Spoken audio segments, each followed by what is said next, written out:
What about diversity? There really has been a challenge that the Capitol Police has faced systemically with diversity. Diversity in your leadership, diversity in recruitment. How are you focusing in on improving that?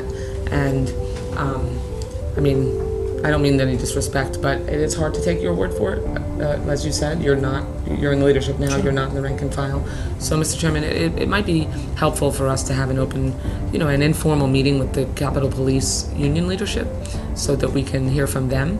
We don't have to do it in a hearing, but it would be, I think, good for members to hear from the union leadership. We have done that from time to time, and give them an opportunity without the Capitol Police leadership here to talk to us about, some of their challenges. But certainly, but diversity has been a problem. We have a great diversity officer, Natalie Holder, who comes to us from the private sector, and she's done a lot of work with municipalities in New York City. We have, what I think we do is we include people. I think we. But do you have goals? Do you have goals to increase diversity? Absolutely. We want to broaden everyone's perspective, and we want to be able to numerical goals. Do you have a goal to say, take the leadership of the Capitol Police diversity from where it is now to a higher number?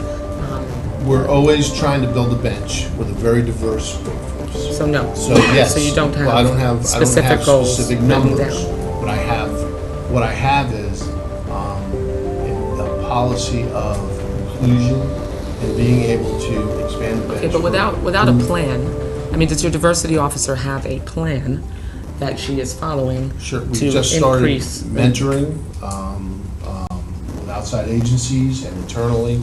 We also are providing opportunities for people. Of course, they're all validated promotional processes, and we look at all of the aspects of promotion that we should.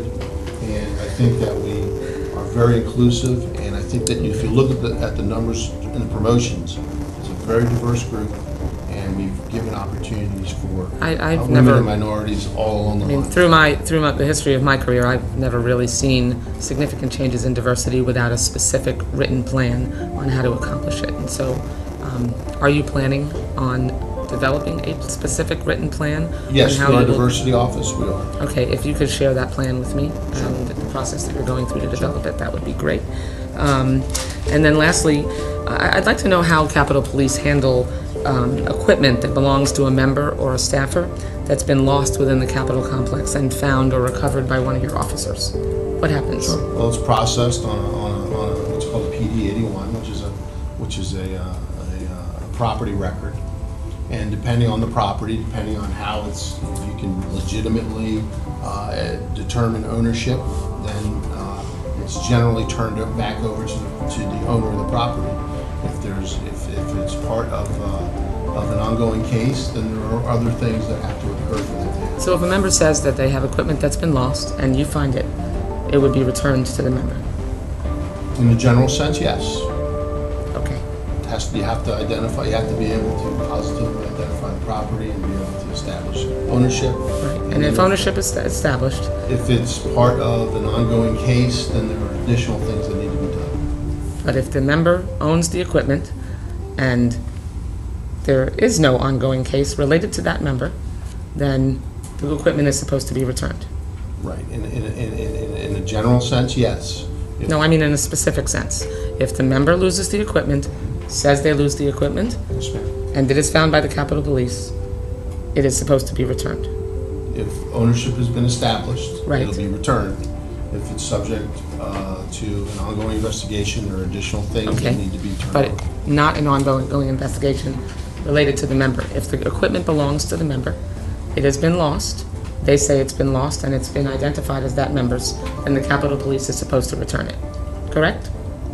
Well, it's not I can't give a yes or no answer on that because I know It's a simple more yes or no parameters. answer. Well, If a member loses the equipment, Yes, ma'am. and it is found by the Capitol Police or your staff, and it is identified as that member's equipment, and the member is not associated with any case, and that is their equipment, it is supposed to be returned, yes or no? depends on the circumstances. And if the circumstances are... I don't understand how that's possible. Members' equipment is members' equipment. It is not Under my understanding, the Capitol Police is not able to confiscate members' equipment when the member is not under investigation. It is their equipment, and it's supposed to be returned. Well, I think there's extenuating circumstances in this case, and I think that, working through my counsel and, the necessary personnel, if that in fact is the case, and with the permission of, through the investigation, we'll return the equipment. But until that's accomplished, I can't return the equipment. I think you're violating the rules when you conduct your business that way, and should expect that there would be consequences. I yield back.